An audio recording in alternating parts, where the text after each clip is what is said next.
Good afternoon, fellow artists. Welcome back to our comic strip demo. Today we are going to be talking about outlining our panels as well as the creations we have made within our panels. Today I have two panels that we're going to take a look at off of my comic strip inspired by my husband's short story about the bunny who hoped to the top of the mountain. And yes, you heard that right. He hoped, not hopped. But before we get into that, I do want to show you something really quick. As we look at things such as graphic novels, or in this case, this is a children's storybook, we will see, this one's called The Art Teacher is Weird. We will see that our pictures within this book are outlined. That way, our illustrations or drawings stand out more and are easier to read, even though we have already added color to them. And take a look at this page right here, and our character is outlined as well as the door and the paper.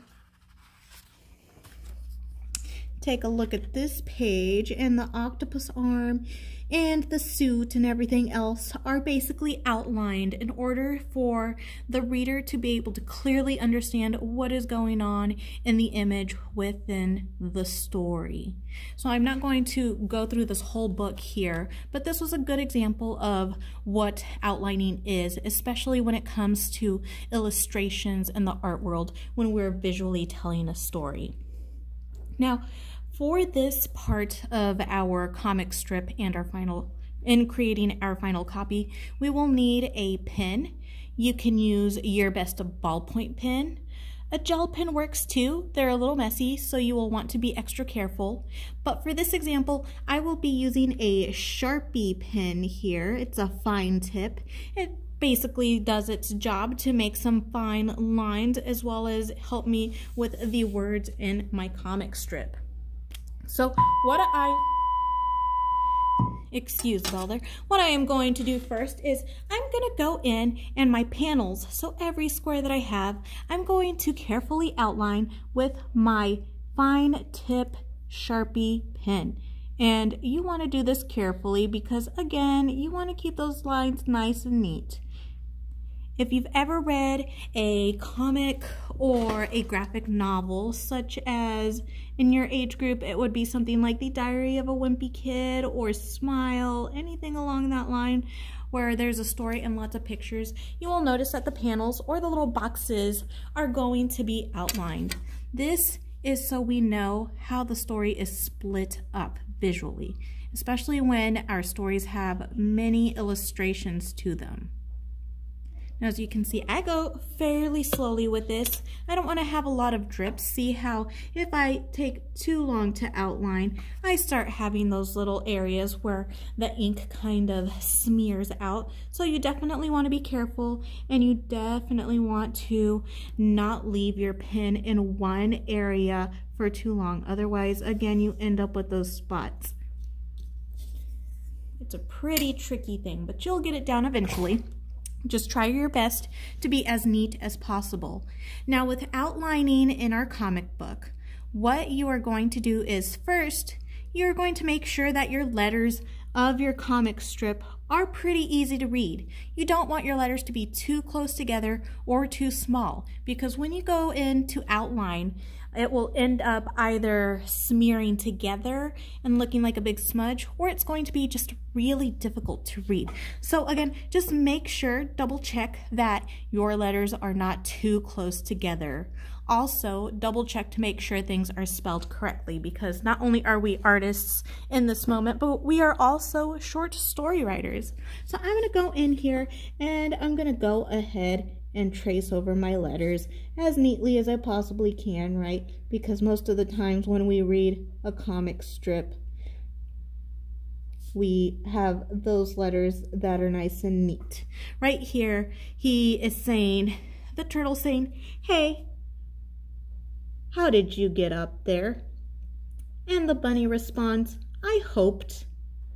In my next panel, you will see that the turtle is up closer. He is meant to say, "Don't you mean you hopped?"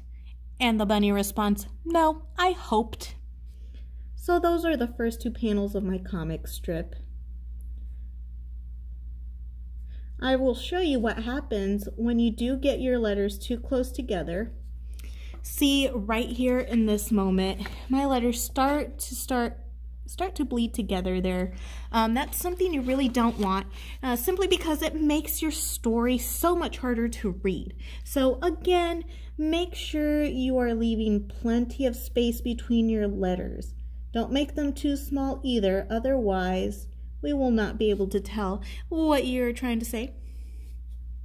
I also like to put my words in something called a comic bubble there, or a comment bubble, mostly because everything else around my words are going to be colored in, and I'm going to leave this comment bubble as well as this one a plain white color, so it is easier for my reader and viewer to be able to tell where the story is going and how to read the story.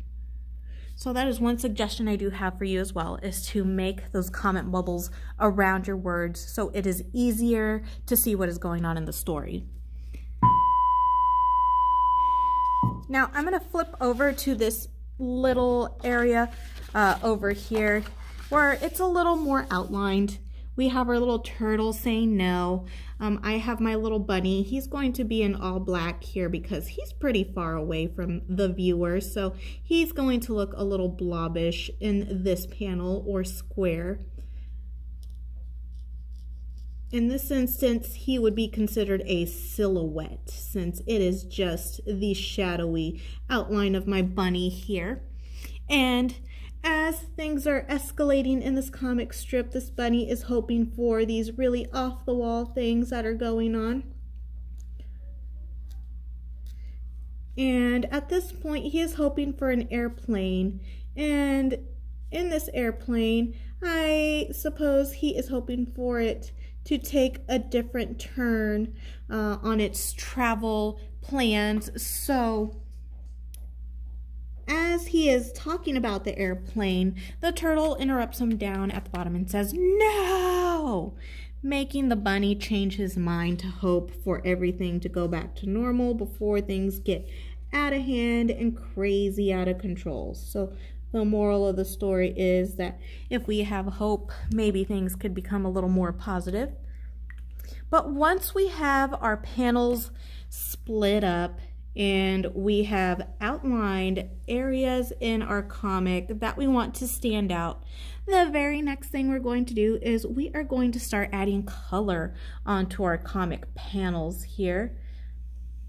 As you can tell, I am just kind of quickly outlining my panel here so we know where the story is going.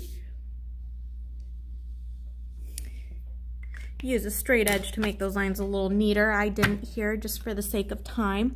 But once you have everything drawn out the way you want to, you used bold lines, you used some curvy, zigzaggy, jagged lines to create your shapes and your characters.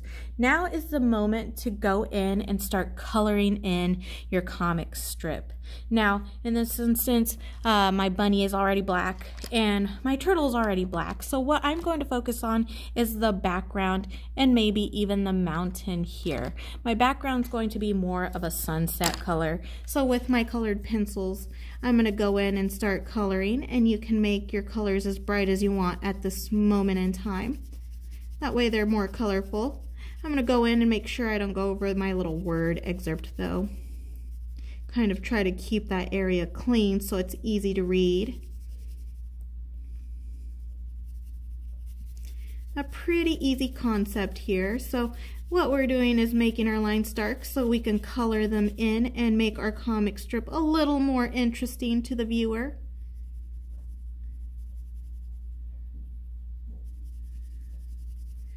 This also allows for my black lines to pop out more. And because we have outlined everything, once we start coloring, it'll be less likely that you lose the detail in your comic strip. So this is really helping out the viewer and yourself so that your story is clear for everyone to read. All right, so So I'm not going to take you through the entire process of coloring this thing in. I just kind of wanted to show you what the impact of outlining your comic strip looks like. As you can tell, things are already starting to pop out a little more. I'm taking my time with colored pencils. If you do not have colored pencils at home, you are more than welcome to use things like watercolor paints. If you used a Sharpie, if you use a pen that might smudge, you are also welcome to use crayons or anything that's available to you to add some color in there. But again, we want to add some interest to see what this comic book is going to look like in its last stages. Remember, this is our final copy, so we want to be able to fill it in nice and neat. So as we're going along here, again, we're being neat about the way we color our things in. And we're going to color every portion of our comic strip to make the story a little interesting, right? Visually and legibly. So I'm going in and coloring this again. Taking my time to make these sunset colors. And I'm going to keep going until the background is filled completely and it looks like a beautiful sunset in the back as all this craziness is going on. But you will continue on until your entire comic strip is nice and colored. I'm going to go ahead and stop here. But remember, if you ever have any questions or you don't have the materials and you need to substitute anything, please let me know. I would be more than happy to help you out. As for the Labor Day weekend, make sure to enjoy your long weekend and have a wonderful and safe time at home. Thank you so much for listening. Have a wonderful time, my fellow artists.